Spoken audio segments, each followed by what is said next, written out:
Hello ladies and gentlemen, Panzer here and welcome to Total Recon, the show where I take a look at games in early access, alpha, beta, or any stage in between, and as you can see my character just switched clothing without me doing anything. So this is H1Z1, the, I suppose, DayZ clone, if you will, made by Sony Online Entertainment. And it's certainly got the zombies in there. Quite a lot of them, actually, in this area. So, what is this game? It plays a lot like DayZ, with far more intuitive controls.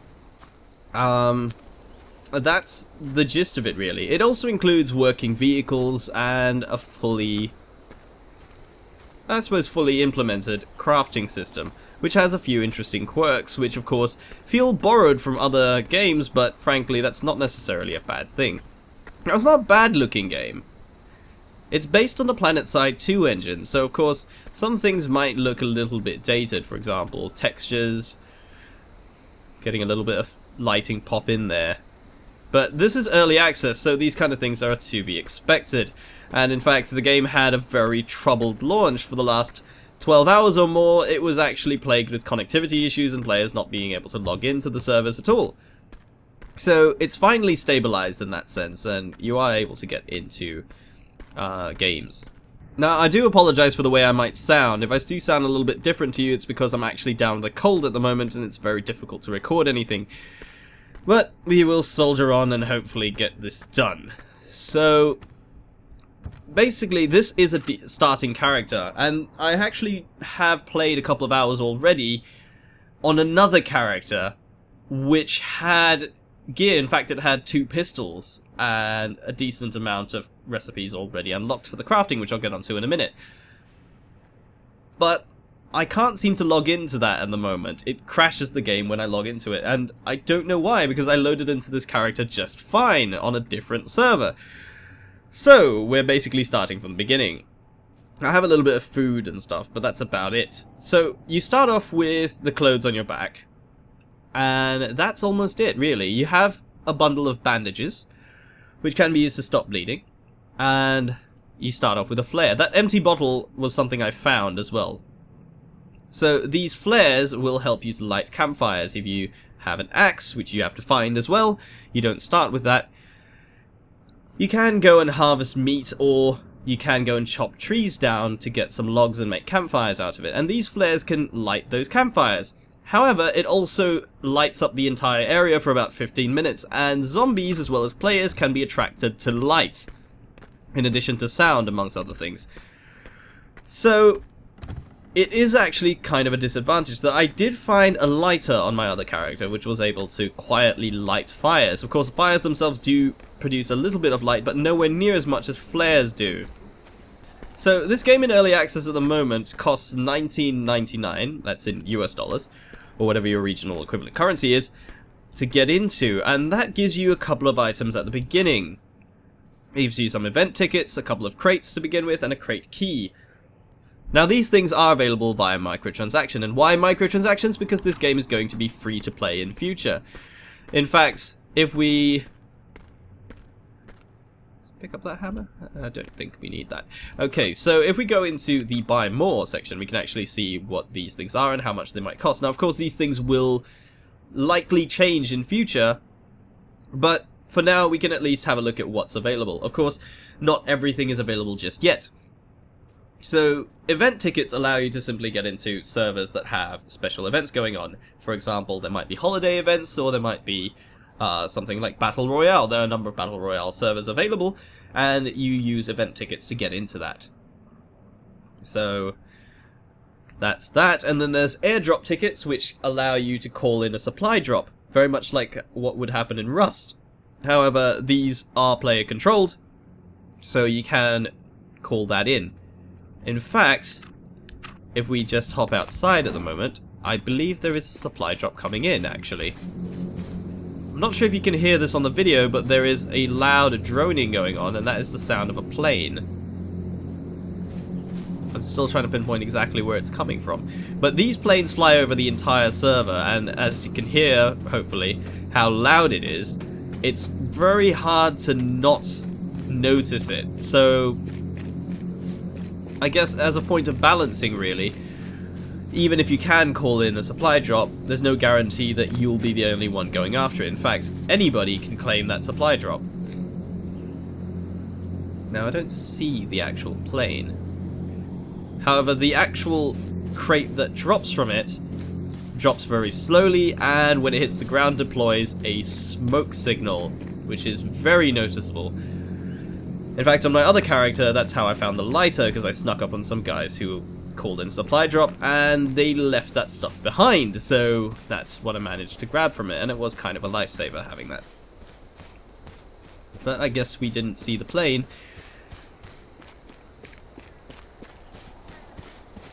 But the point of airdrops is still very much under contention at the moment. A lot of people are disputing that it might be pay to win, or it might be this and that. And the thing that you want to be aware of about the supply drops or the airdrops is that there's no guarantee of what's actually inside them. If you look at the tooltip, it does state that contents are selected at random. It can contain anything from items such as weapons, or ammunition, or even various supply drop items, such as like food, for example. So you never really know what's going to be inside them. So basically what you're doing is you're paying for a gamble. And that gamble is compounded by the fact that other players may be attracted to the location that you drop your supplies at. In addition, zombies are also equally attracted to them, and it can become very difficult for an ungeared player to simply call in a supply drop and just get their gear immediately. A lot of people are calling it pay to win simply because you can get a bunch of gear out of it, and that's not entirely true. So those are traps. That's not entirely true simply because you don't know what's going to be in the crate, and there's no guarantee that you'll be the only person there. In addition, the airdrops are also restricted to servers that have a minimum 25% population or more, so there is definitely going to be no situation where you can enter an empty server, for example, and then call in an airdrop to get yourself geared. It just does not work that way.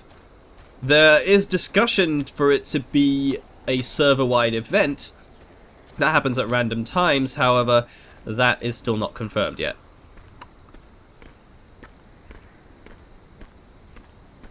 So right now I'm going to attempt to collect some water here, because we have a bottle. I don't know if it works in pools, but it definitely works in rivers and lakes and stuff. Now I have a bit of lag on this particular server. This is not the server that I would have picked. However, it was one that allowed me to get in and play, so I'm just going to have to bear with it.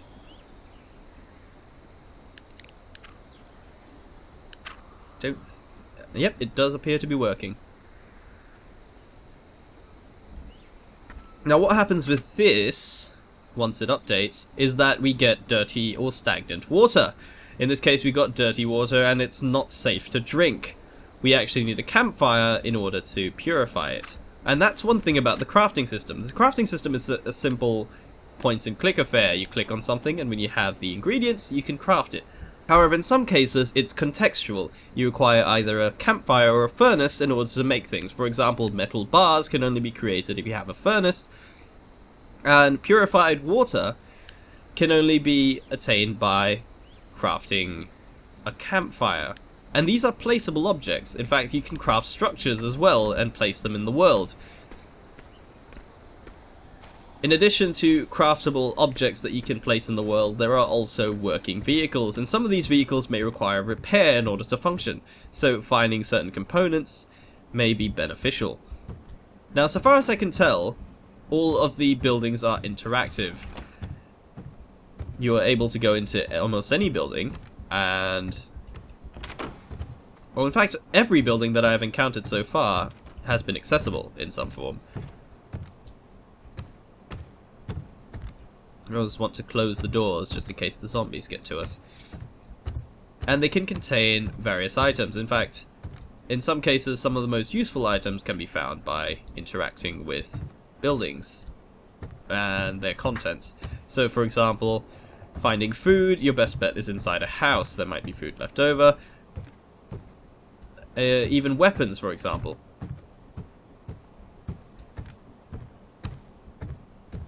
in one instance, I actually encountered an office building that had a pistol inside that. That was an M1911, and that's one of the available weapons in the game. In fact, there are several weapons, some of which double up as gathering tools. In the case of this hatchet that I have here, it's able to chop down trees, and it's also able to harvest meat from wildlife. Using something like a combat knife or a crowbar, you might not be able to harvest meat or chop down trees, but it is an effective weapon nonetheless. In addition, everything that you use has a durability. So as it gets worn down, it will eventually break. So finding items to replace the broken items can be useful in the long run. Now this also applies to future items that will be available via microtransactions. For example, cosmetic items that will be purchased by players are permanent to their account and they can use that anytime they want. However, you as another player can also loot it from them by simply killing that player and making use of it.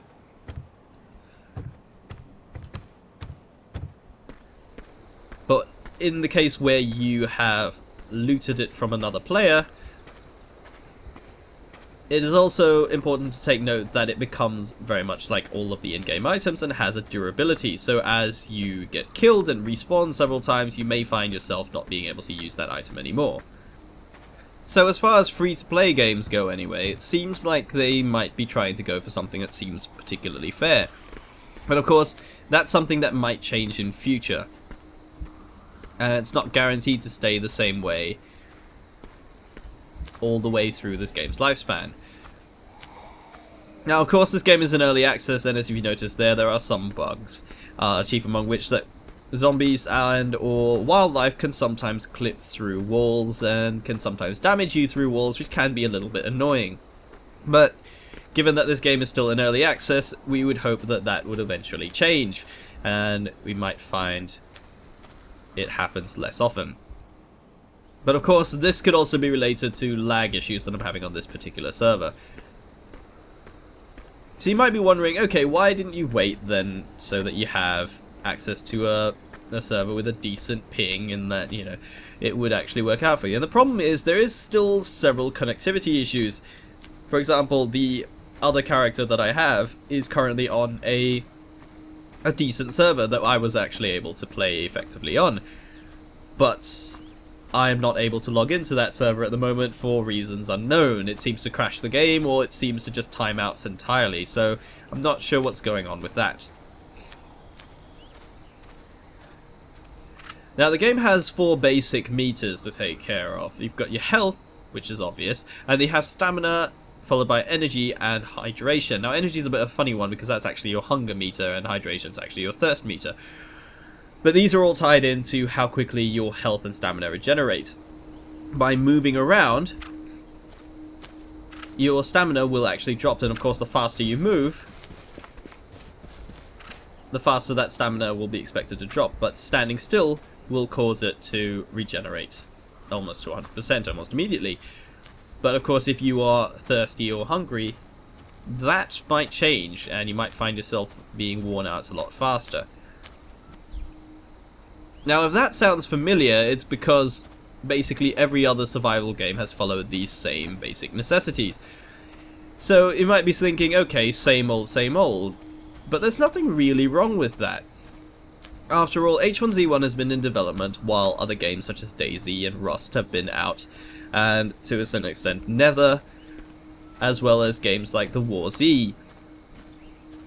So while those games have been out and been patched and for the most part are now mostly stable, or at least playable, the way that SOE has done this is that at the very least they are kind of learning from those mistakes, or at least they have the potential to. So this could wind up being a more polished version of both of those, or at least that's the hope.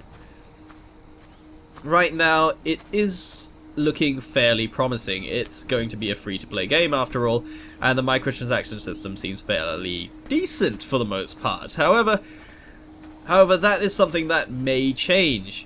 But right now, at least, it is a very stable engine. I haven't encountered too many crashes, at least while playing. At the same time, it's not a bad looking game. It also comes with a fully functioning emote system, which can be a lifesaver at times.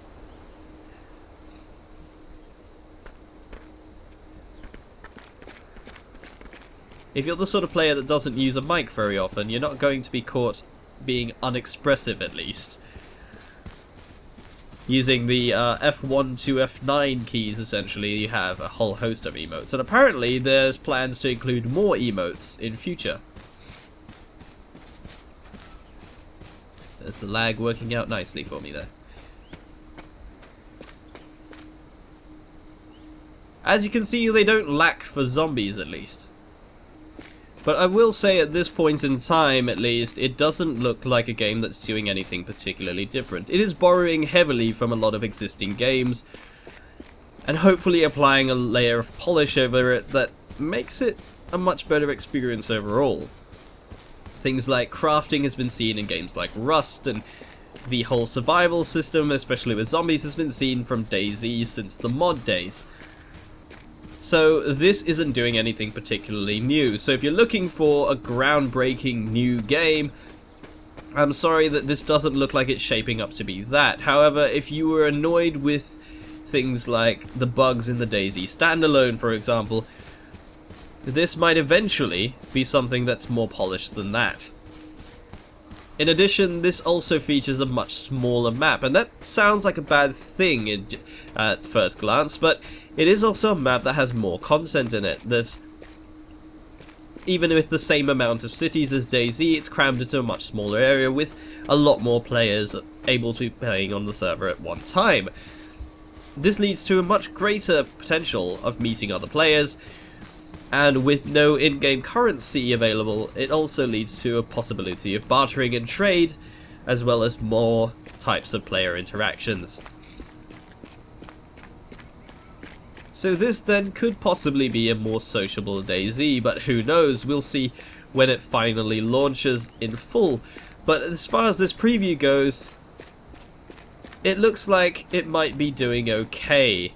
So long as they sort the issues out within the next few weeks, I'm sure the player base will continue to grow, and if PlanetSide 2 is anything to judge by, it should at least be stable once the big wave of players actually hits the game. So anyway, there you have it, folks. This is H1Z1, developed by Sony Online Entertainment. It's now available on Steam Early Access for $19.99, or your regional equivalent. There is also a premium pack which allows you to have more of the paid for items from the very beginning. However, if you're not interested in paying for an early access game, then you could just wait for it to launch in full in a few months as a free-to-play option. Thank you very much for watching. My name is Panzer, and I'll see you next time.